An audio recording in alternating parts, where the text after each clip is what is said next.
Et salut, bon de retour sur le chantier de charpente. Donc il me restait cette jambe de force là avec les blochets à faire. Idem là-bas, donc ça c'est fait. Et ici, ferme de pignon. L'idée c'était de faire la même chose de base. Donc ferme sur blochet avec jambe de force. Donc au niveau répartition visuelle, comme ces jambes de force là vont être apparentes et que il faut qu'on garde ici de quoi faire une isolation en chaud chanvre, je suppose.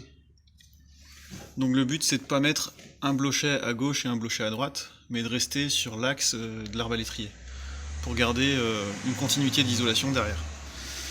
Donc j'ai fait mon petit dessin à l'échelle. Au départ j'étais parti sur une tige filetée traversante et du coup une platine métallique qui ferait le tirant ici, enfin le support à l'arrière de l'arbalétrier. Platine métallique, double écrou, tige filetée traversante, une chapelle et puis pareil, écrou ici sur la jambe de force pour que ce blochet là travaille en traction. Donc tout restait dans la même épaisseur et puis ici il y avait une petite pièce qui faisait la jonction. Donc ça c'était le choix initial. Et finalement je vais partir sur ce système. C'est des queues d'aronde métalliques. Et je vais mettre du coup une queue d'aronde ici. Donc en sous-face de l'arbat, qui sera fixée dans l'arbat et fixée dans le petit morceau de blochet. Donc tu vois c'est fixé avec de la longue vis comme ça, qui prend dans ton morceau de bois. Donc ça c'est de la 6 par 140 en filetage complet. Donc ça c'est Spax. Ça c'est Spax aussi qui me l'a fourni. Et ça c'est des queues d'aronde bois béton. Et ici du coup je vais faire du bois avec de la vis. Hop. Ici qui vient reprendre dans la ferrure métallique.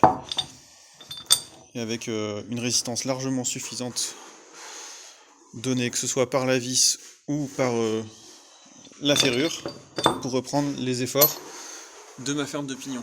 Cette ferme de pignon là reprend qu'une demi-bande de chargement par rapport à ces fermes ici.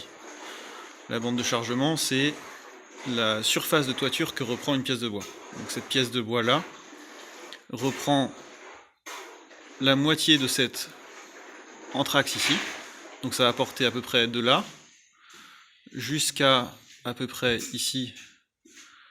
Tu as la sablière, donc la sablière, le chevron est porté à moitié, pour faire grossier, par la sablière et à moitié par la panne. Donc en gros la bande de chargement de cette ferme là, ça va être à partir de là, tu vas monter jusqu'au fêtage, et là-bas tu reprends la moitié de la largeur entre fermes, et tu redescends jusqu'à la même hauteur.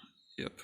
Donc ça te donne une surface en mètres carrés, et sur cette surface là tu reportes toutes tes charges, et ça te donne la charge par pied de ferme de reprise de charge. Donc tu fais tes calculs, et ça tombe bien. Donc l'idée, une queue d'aronde métallique là, une queue d'aronde métallique ici, sachant que la jambe de force, je la poserai après, parce que sinon tu peux pas la rentrer, cette pièce de bois là. Donc je vais d'abord fixer ça sur mon blochet, donc ça va être enquillé par le haut, et ensuite je viendrai par le bas mettre ma jambe de force en queue d'aronde, clac, et ça viendra ici dans l'embrèvement. Et ici posé sur mon entrée, qui est là, en 8,22, et qui est repris par la muralière. Et là-bas sera pareil. Donc l'idée c'est d'avoir ces 4 jambes de force, celle-là, celle-là, celle qui est là-bas et celle qui est là-bas, qui arrive du coup sous panne et qui échappe pile ici le montant de la porte et le linteau. Donc il y a un peu plus d'angle, mais qui visuellement sera un peu plus joli. Donc voilà. Donc peut-être que je te ferai une autre vidéo pour te partager la mise en œuvre, mais c'est déjà pour te partager la réflexion du truc.